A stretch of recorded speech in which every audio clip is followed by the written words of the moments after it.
What's up, party people? We are here with BerryFlow Upstream number 30. I think that puts us 2 months, or not 2 months, excuse me, 2 episodes away from 8 months on air straight consecutively. We're getting old, guys. I don't know if that's a good or bad thing at this point. Yeah, sucks. It's a light week overall. I mean, there's really not a lot going on. Yeah. Something with Sony happened. I'm not too sure what happened. Something happened with Sony. That's the reoccurring thing that Google News is spitting at me. All these Sony BlackBerry headlines. But we'll get into that. I want to start off here talking about Sketchbook. It was released by Refocus Tech. Really cool application. Basically, it's just like Sketchbook Pro on Android. Brings it over natively to BlackBerry 10, basically, in their own custom-built UI, especially built for Passport. Darius, you said you tried it out on your Passport. How was the experience? I've yet to test it on my Passport. My Um. screen's still a little broken. Yeah. I mean, I'm no artist, but I understand the gist of it in terms of what they're trying to get across with it, and it's pretty dope. I mean, it's really like having an electronic sketchbook on the go.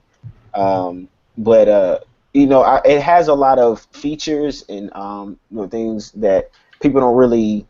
I guess you kind of would kind of overlook, kind of like just lightly coming across it. It will put a light color or a light content in terms of whatever you're using, whether it be the brush, pen, pencil, the various different type of things you're able to use to sketch with throughout the app. Switching colors. I mean, it's an amazing app. It's the same guys. Refocus Tech, I believe, is who it is that created the Walls Walls, yeah. application as well.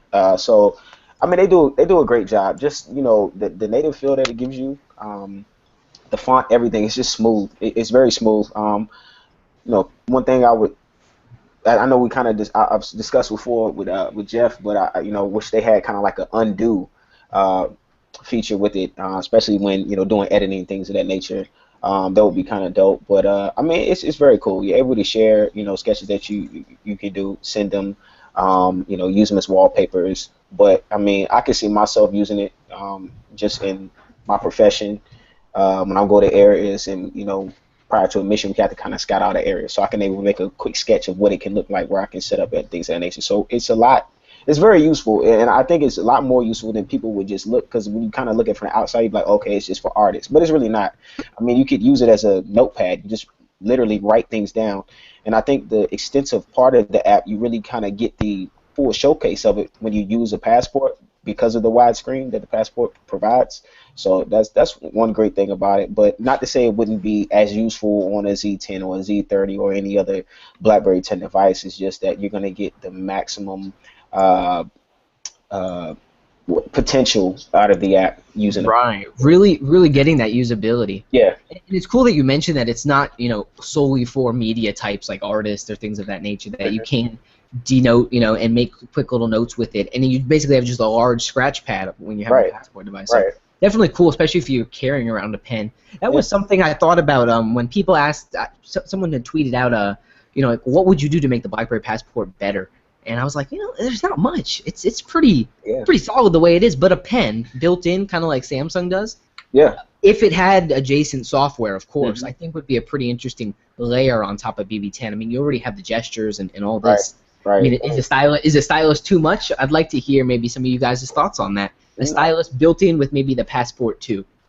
Yeah, well, I want to touch on Sketch too. I just want to mention that it's nice to see some like well-developed apps coming out. People still, well, developers still showing support for this isn't necessarily an enterprise-based app. Yeah, This is definitely a that's consumer. yeah, Yeah, that's the and cool thing about it it. looks nice. It's a nice looking app. They did flat design in a nice way. There's so many apps that come out that they don't hire like a designer. It doesn't look very nice, but this company puts a very large focus on developing a nice looking app in addition to it being, highly functional. So, definitely support them. I'm a terrible sketcher but I think I would buy the app just to support them because I appreciate what they're doing. Hmm. Yeah, just to echo what Alex said, there's a lot of apps on like BlackBerry 10 that provide quite good functionality, but the design aspect isn't there. But Refocus, all their apps really do have, the design and the function there hand in hand, and it it just stands to benefit the whole OS there when you have those apps like that, because people, it feels a lot more professional when you have something like that, right? Yeah, that's something you want to show off. I mean, Yep. as you said, it shows it's professional, and and as you kind of mentioned at the beginning there, Brandon, it's cool to see that it's like customized, totally tailored for BlackBerry 10, and it's specifically like the Passport. I love device optimized apps. It kind of is a perfect transition into work wide. I recently got an update. The developer team's doing a really nice job with it. On Passport, the thing is awesome. You can hold the center toggle and basically throw an app into full screen mode with just a tap. So you can not only have multitasking between two, but when editing you can pull either of those panes into a full screen mode. It's pretty awesome. And it's for all QWERTY devices now, I believe. So Classic, Q10, Q5, as well as Passport. So some cool stuff coming out in terms of those native quality applications that we all look for. What do you guys think about pricing? Are you price sensitive at this point as a BlackBerry user? Ronell, what are your thoughts? Do apps and their cost, is that something that really matters to you, or are you willing to drop some money for a really nice application? Definitely, if it's a really well-built application and there's a lot of good reviews, I don't mind paying money for it. Like, I paid $2.99 for Home Screen Plus. I got a couple of good reviews and asked a couple of people who already had it, and they said, "Oh, well, it's great, it works fine, and you have all these options." And I wanted the weather come up on top, and I mean, it gives me that customizability and all those features which I want. So why not pay for it, right? So 100%, if the app is built properly and built well, why not spend extra money for it? You know what I mean? So that's my view. And I mean, I just took out my stylus right now. I got like this crayon one. Mm-hmm. It's pretty cool. And I mean, I like styluses with the Passport, but the only thing that bothers me is holding it all the time, right? I lose it, I put it in my pocket, and it breaks or whatnot. And if it was built in, maybe I'd use it more, but overall, I'm okay. Yeah, to be quite honest, my buddy has a Samsung tablet, and he lost the pen for like a couple of days. Didn't know where it went. He knew it was somewhere in the house, but it really kind of can take away from you as well if it is to kind of lose itself in the day-to-day. Get stuck in the couch, get stuck in some pants that you left somewhere. Yeah, I could definitely see how it can be a detracting feature if it's not there. Kind of feel like your phone is missing something, has a big gaping hole in it. In terms of pricing on BlackBerry 10 with the apps, I think it's pretty in line with what you see on Apple or on iOS or Android.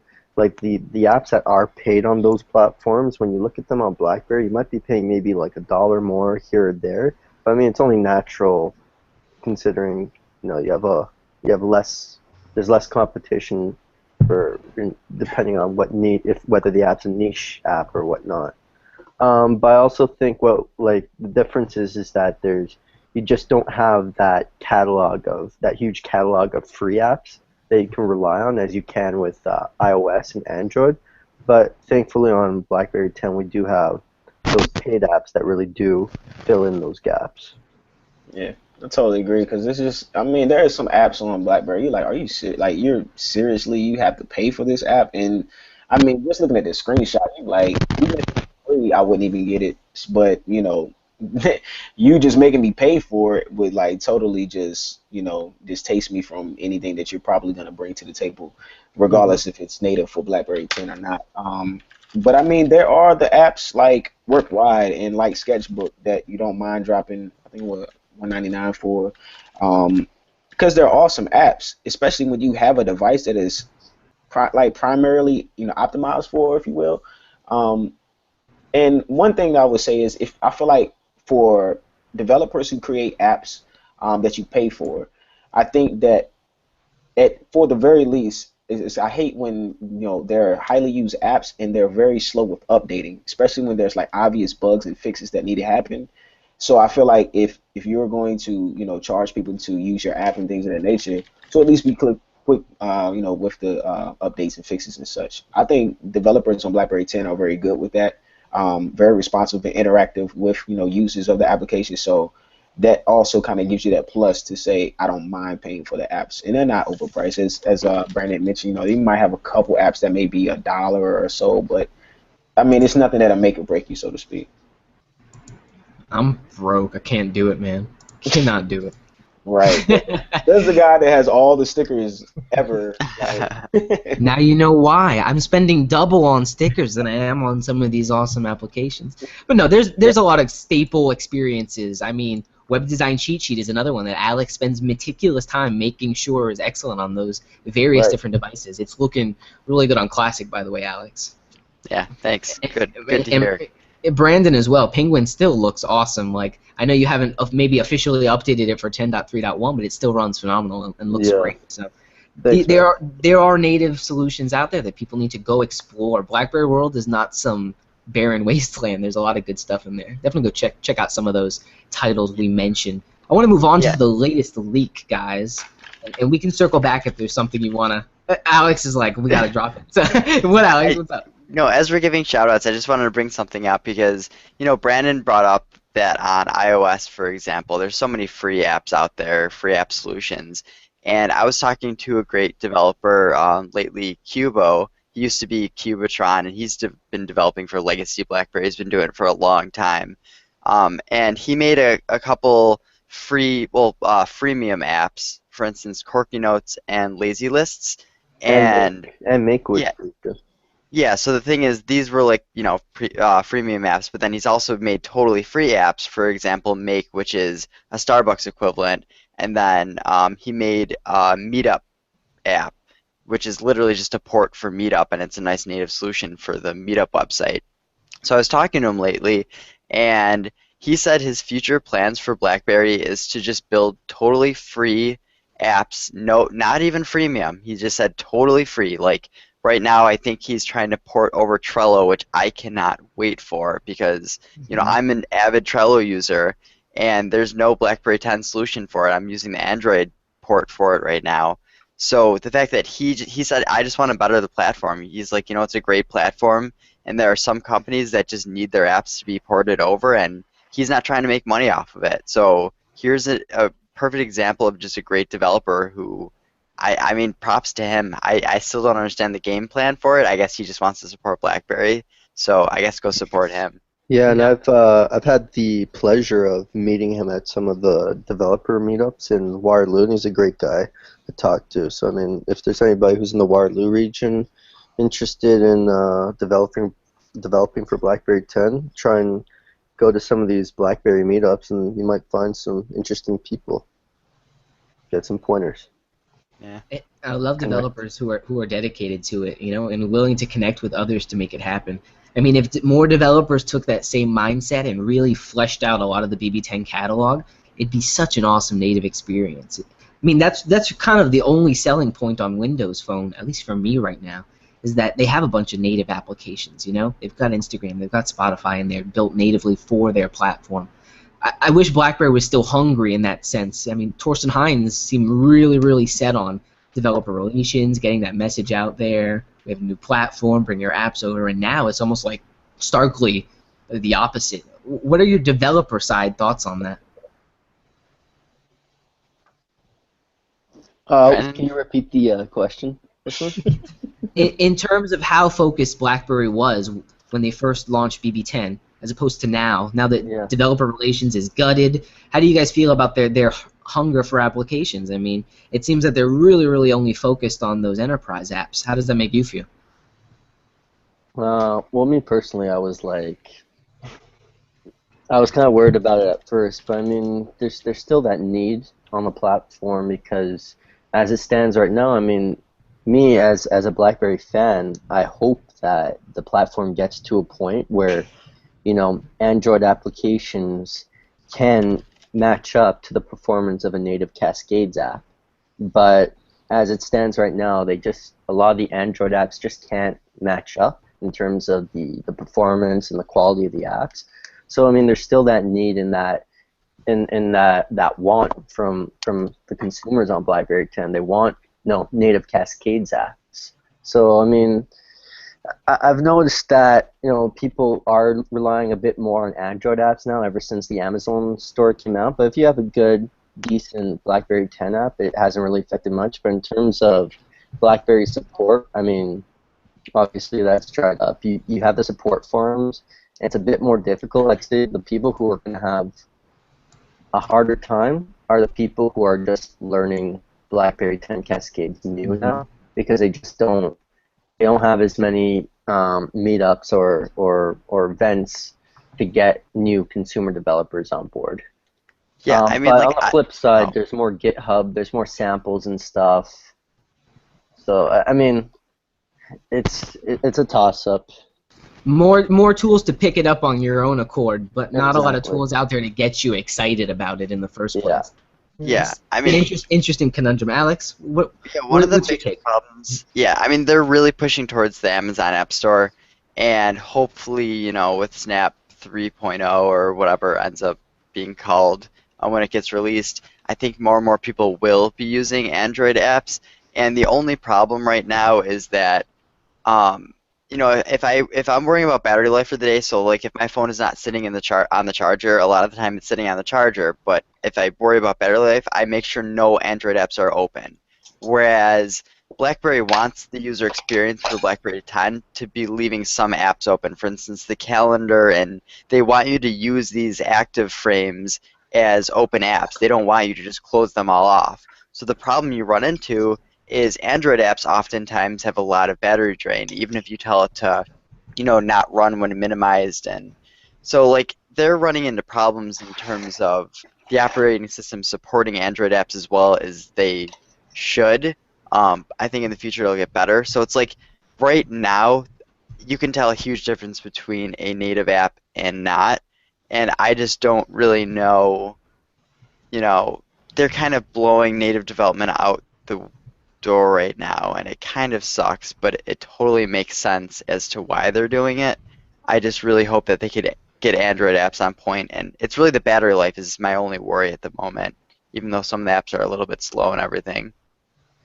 Yeah, it's hard for me when I think about Android, and I want to talk about that in light of the latest leak that just came out for BlackBerry 10.3.1. I think it's 1949 software build like 13 something or another. So 1320. Yeah, I'm just gonna throw that out there, but I've heard a lot of good things about the leak. I have not loaded it on any of my devices. I don't know too many people who have at this point, mainly because there's there's not a lot of options to bring it on non-destructively. It's only Sachesi through Brick taking that dbrick file over. So Yeah. basically wiping your device, creating an autoloader type situation. I'm not interested in like losing all my data. The Classic runs great right now, as is on 1154. Have any of you guys thought about loading it, and what kind of kept you from jumping on? Well, it kept me because I have a passport, so I'm kind of Yeah, stuck. nothing for you.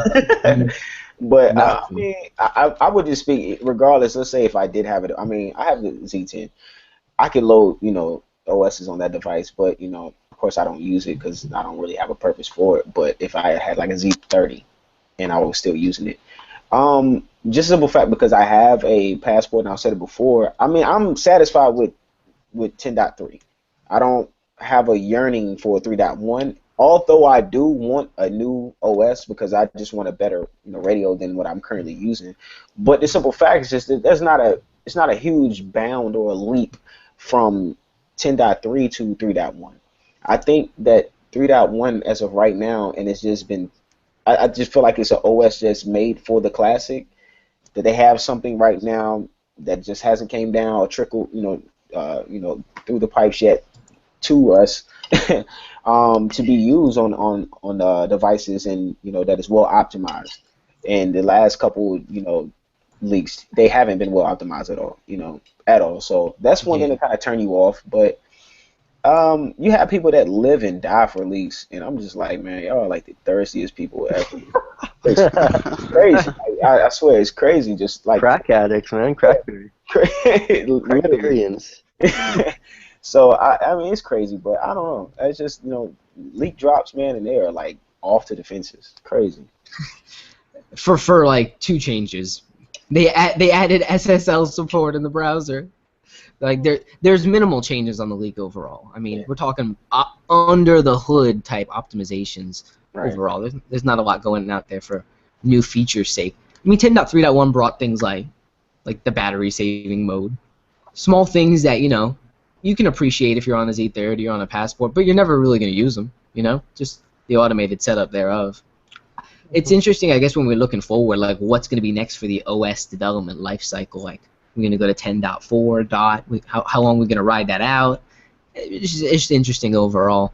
Anyone check out the BBM iOS update? From what I heard of the situation, they had a beta group testing this update, and they submitted a lot of feedback, and then basically the update came anyway. I got a chance to mess with it a little bit just because my wife, she has a 5S. Mhm. It's very fluid. It's just very smooth. It's more of a native feel for iOS, instead of trying to bring like a BlackBerry 10 experience on top of the application that was there beforehand. And I think that kind of like drew people back because even with like the other, competitors with like WhatsApp and whatever else is out there. I mean, it's like they give you an iOS feel. You're still using the application, but you have an iOS feel. Now you have an iOS feel, but you're using the BBM application to do such. And my wife, she liked it instantly. She told me, she was like, "I love the update," and I was like, "Oh shit, I forgot that there was an update out for it." But very fluid. It's smoother. It's like the need for the gestures and things of that nature. I always felt with that device just wasn't needed. It's just, you still want people to experience whatever platform they're experiencing, regardless of the application that they're using. You know what I'm saying? Like, it's just not all about what you have and what you're trying to offer and trying to push to people. I mean, the main thing is that you're giving them the best experience with your application, with messaging, secure messaging, all the features that's going to be included, instead of trying to, create another BlackBerry 10 platform on top of iOS. Give them the video, calling features. Give them the calling features. Period. Just give them a lot of these things instead of trying to create something totally different that it's not. And we're pending an announcement on BBM Premium, and what that might bring. We've discussed it here before. We're not going to rehash it, but interesting that there is at least a new leak out for people to try. A lot more coming forward for it. BBM on iOS. Good for them. The Android people are really the ones that are pissing me off in my ear about this all day. They're like, "Yo, when am I going to get this update? When am I going to get this update?" I know iOS has been pretty bad, but they seem to be a lot more focused on that demographic. I think they've got probably better traction with the Android than iOS platform. So, interesting overall to see.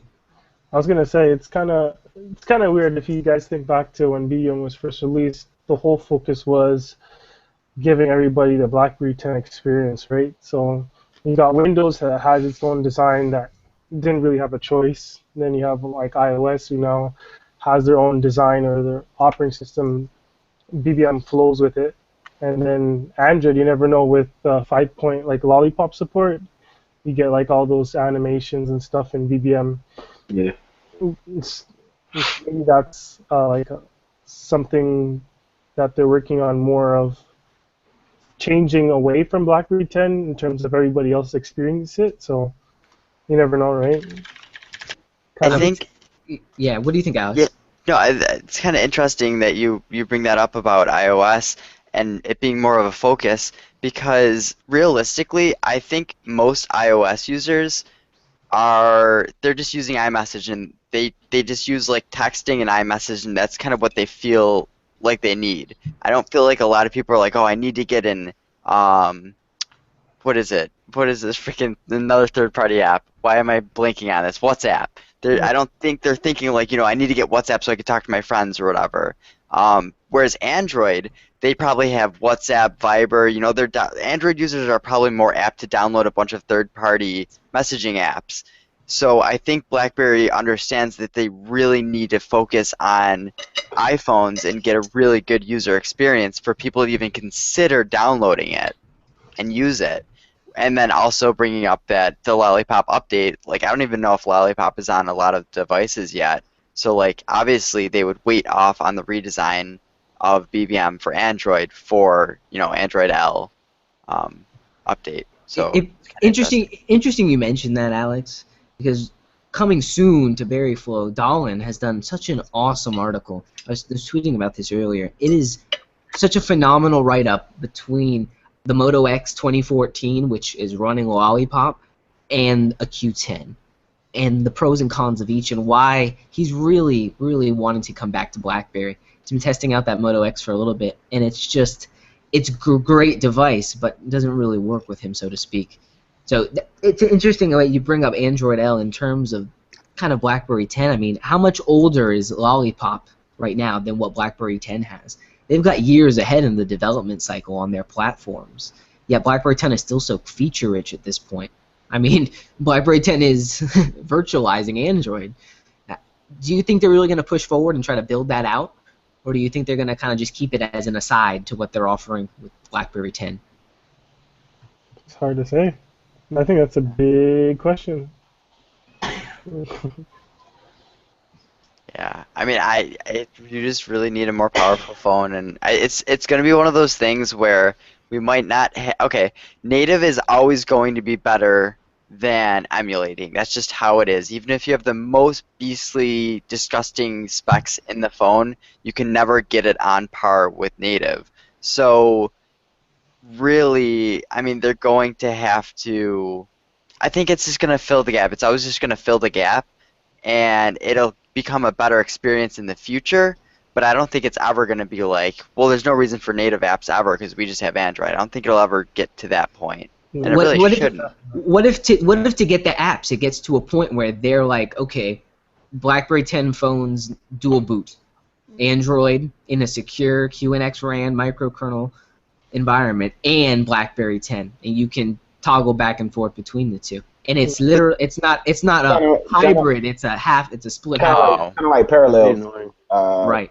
Yeah. I mean, see, like I look at it like this. As you had mentioned, like how Android and iOS are kind of like years in development ahead of BlackBerry with the OS. I mean, that may be true, but at the same time, I look at it like that was kind of an advantage for BlackBerry 10 because they had these two platforms to model their OS after, which is why we've seen so many updates, which is why it's as mature of an OS as it is at its early stages. But I don't think we'll ever like become completely dependent on the Android experience, on Android applications and things of that nature, especially with the Google Play services thing starting to happen. A lot of reverse engineering that the one guy did over there at Crackberry. But I mean, it's something that BlackBerry can look into, but we all essentially just want our own. We want our own ecosystem, and we don't, what I'm saying? Because you can see, if you're really paying attention, like you look at what Google's doing, they're kind of trying to narrow down their own ecosystem. They really, they've depended on these other OEMs for so long that they're kind of wanting to, pull away from them. That's why they went to the material design, which is why I feel like Samsung is actually like restructuring their entire TouchWiz user interface, like from the ground up with the next Galaxy, flagship that there is. Like they're completely redoing it, and it's because you look at companies like HTC, they were catching on early. Like, okay, Google is actually trying to pull away from us now. That's why they kind of go to us to create these Google devices, and they're selling well because people, they don't want to get all the bloatware and things of that nature. They want to have like just a pure like factory set phone.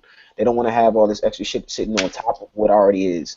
So, I think it's just down the road, BlackBerry will get back there, but they have to see numbers in the right places before they even start getting there. Of course, we already know that their focus is on enterprise.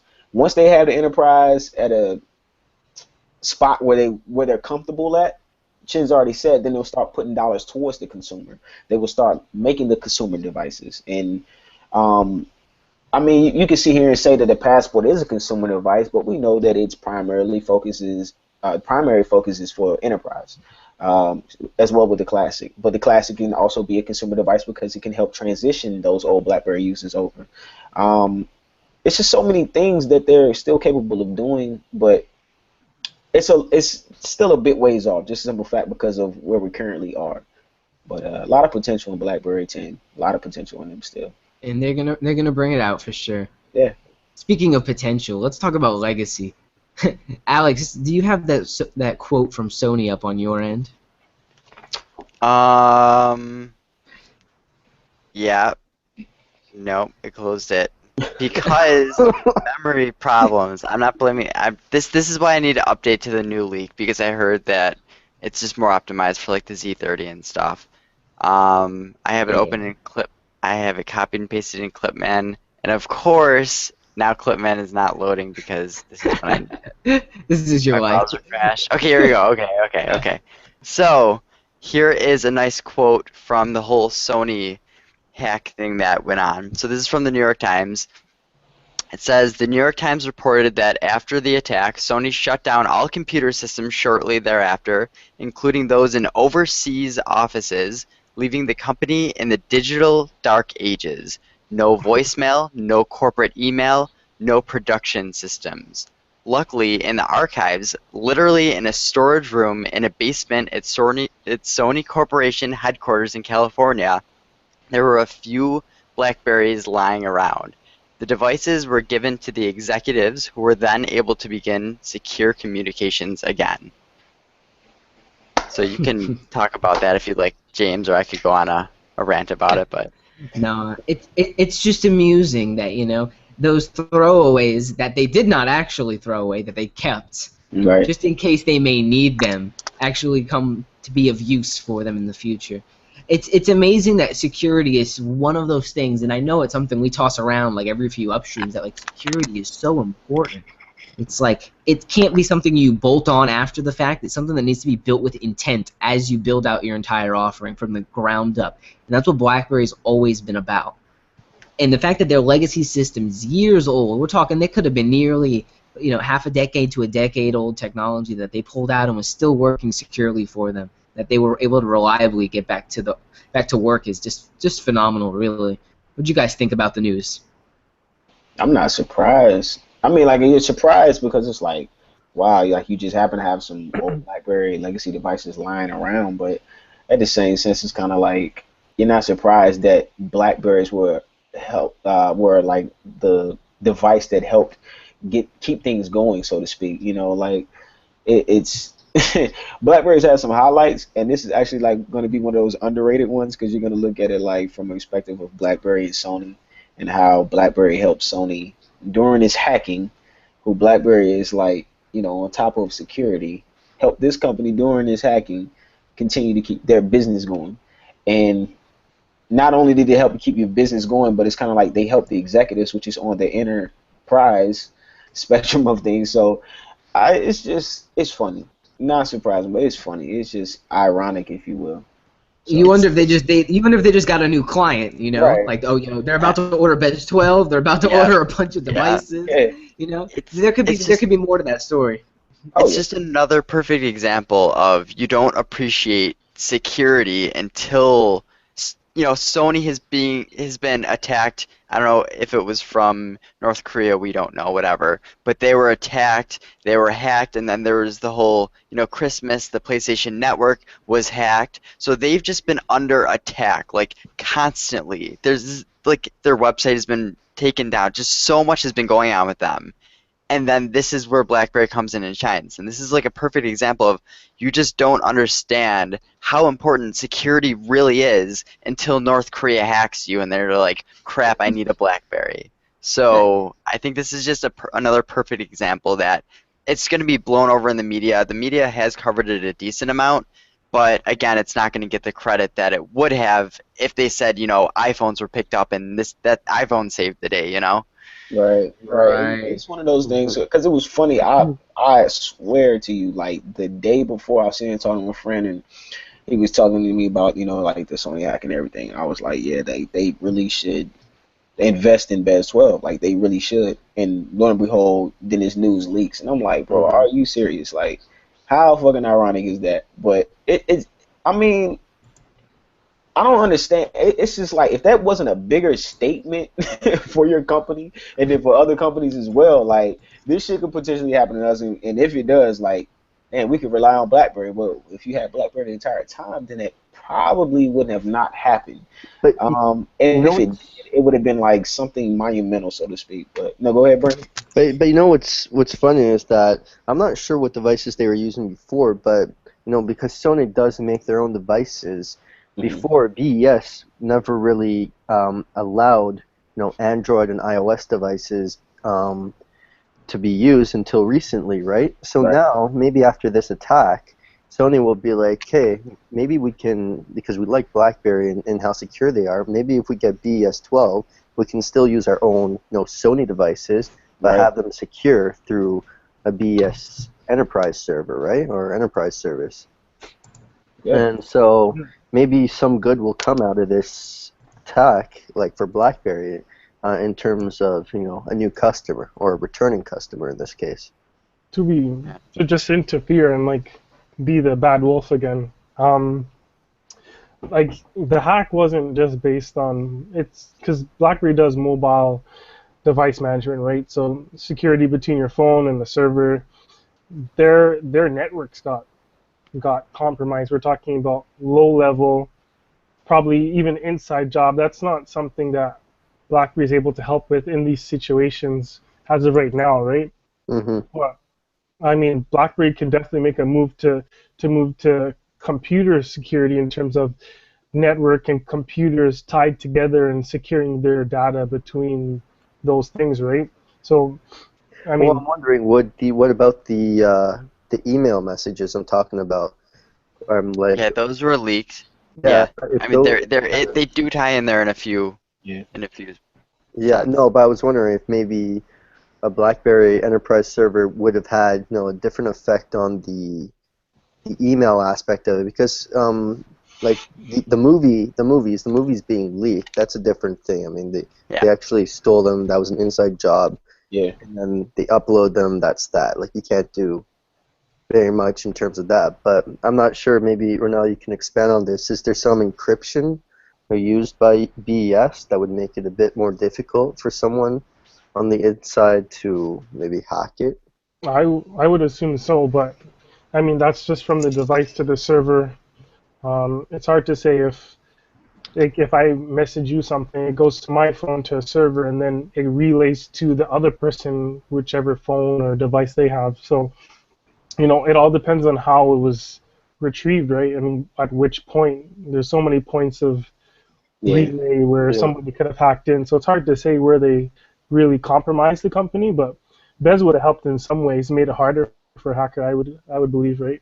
Right, I would hope when you look at it, is around there was mentioned, there's so many points because you got to look at it like you would hope if they have these top secret projects that they're working on in terms of the film or even with emails, I would assume that they had to have some type of administrative,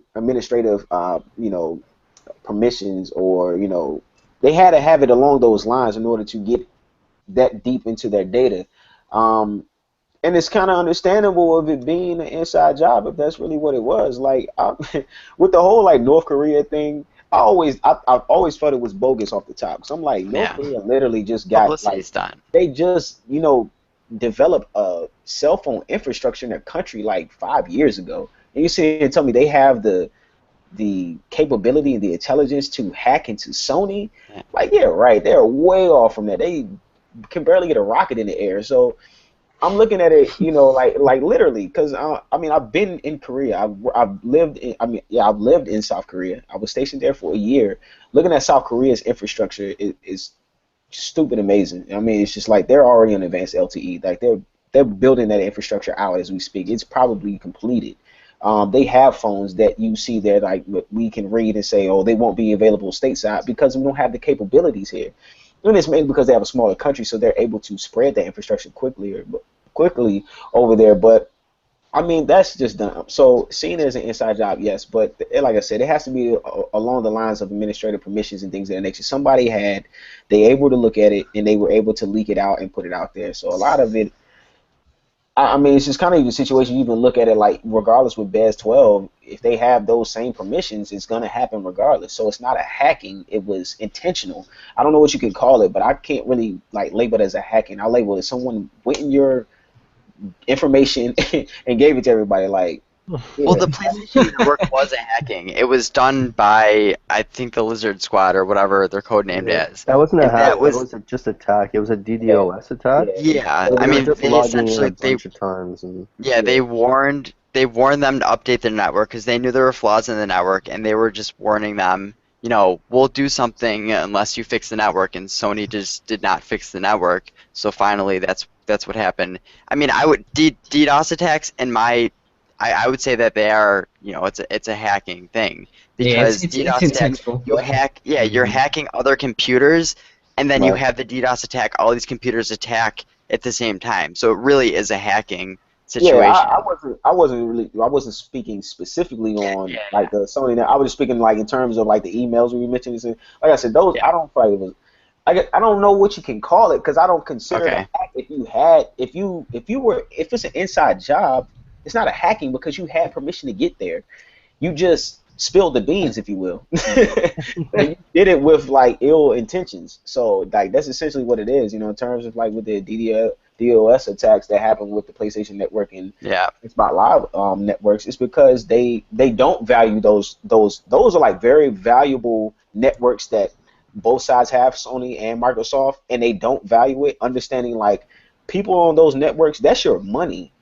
And if they can't trust you, they will like jump ship. Like I know me personally, like me and Brandon were just talking about earlier. Like if I have my personal, information on it in terms of my finances, like if I don't trust you, I'm not even gonna keep it there. I'm not gonna continue to subscribe to the PlayStation Network every other month or every year or whatever the case may be. You don't want to do those things. You gotta have some type of security level set. I need to be able to play my Destiny on the 31st. I can't have loss of connectivity. It just Yeah, can't. and it's just like they just proved on that it's that easy. Like we can hack, I can simply hack you this quick, and I'm gonna let your own customers ruin their experience for themselves because everyone's trying to get on, and there's too many people trying to get on this network at one time that it's putting a strain on the network itself. So it's causing people to be shut out of it. So it's a flaw that was exposed, and I'm glad it was. And they now you have to jump through hoops and lower the amount of packets that are being sent back and forth between your system and the network. Like it's crazy, crazy what's going on. Yep. Moral of the story: use a BlackBerry. Yeah, I think we exhausted the topic. Save yourself at least a little bit, guys. I mean, if you're running an enterprise and you've got sensitive information at this point, if you're sending it over emails as your primary communicator, you should probably upgrade. And maybe not even the BES 12. Maybe get BBM protected and like take it somewhere even more secure. All right. You guys happen to see these slider concepts that Marco did up for us? I thought they were pretty interesting. This is a very sharp-looking device. They even made Reddit. Yeah, someone posted it over there. Mm-hmm. Whoa, this is a glow-in-the-dark one. Thought, just why not? I mean, it's an interesting little device. I honestly expect if BlackBerry is to do a slider, it's not going to look like this. I expect it to be a little bit more untraditional. This was more of a throwback to a torch with a passport keyboard built in. What do you guys think? If BlackBerry were to build a slider, would you want to see a version 3 or 4 of the old system, or would you want to see a new type of hardware design? I would like to see the same. I mean, it's easier. I mean, I think like we've kind of seen some concepts with like the Visa that has the different type of mechanism at the bottom, the keyboard like flips up or flips out or something of that nature. I mean, I think people just want a straight slider. I think we want to kind of have like that good 5-inch screen, but I would like it to be, I don't know. I don't think I want like a narrow vision. I think I want something wider. If I'm gonna get a slider, then and you're gonna give me the 3 rows of keys, and it's gonna be touch enabled, then it's got to be damn near as wide as the passport is. So yeah, I want that. I'm torn as well. I kind of want it to be more traditional, but if there is a more innovative way to kind of do it, I kind of want to see that too. I didn't see something like the passport in my mind, so when it came out, I was like, took me a little bit, but I got used to it. Ronell, what about you?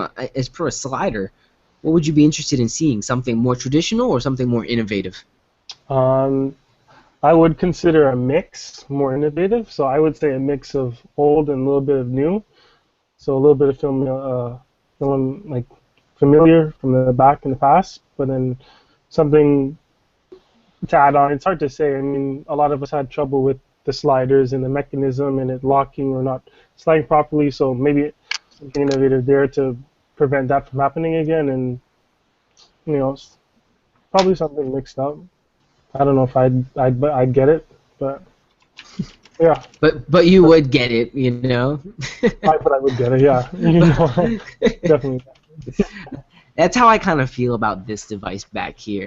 It's not something I necessarily would have gotten had it been on a shelf and me with $450 in my pocket to spend flippantly.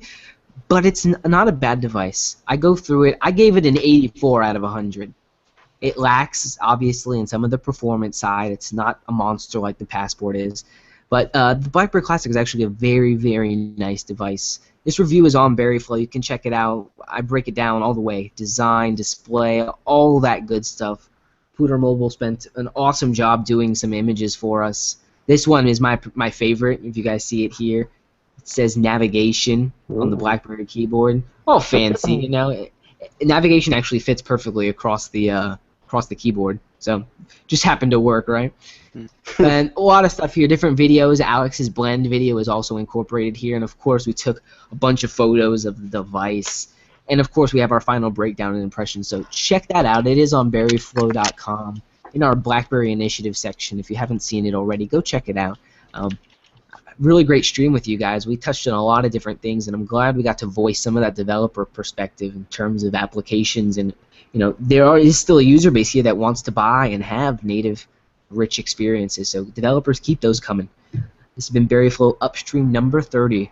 I've had Alex, Brandon, Darius, and Ronell. Appreciate it, guys. Take it easy. Thanks. Peace out. Later, man. Later.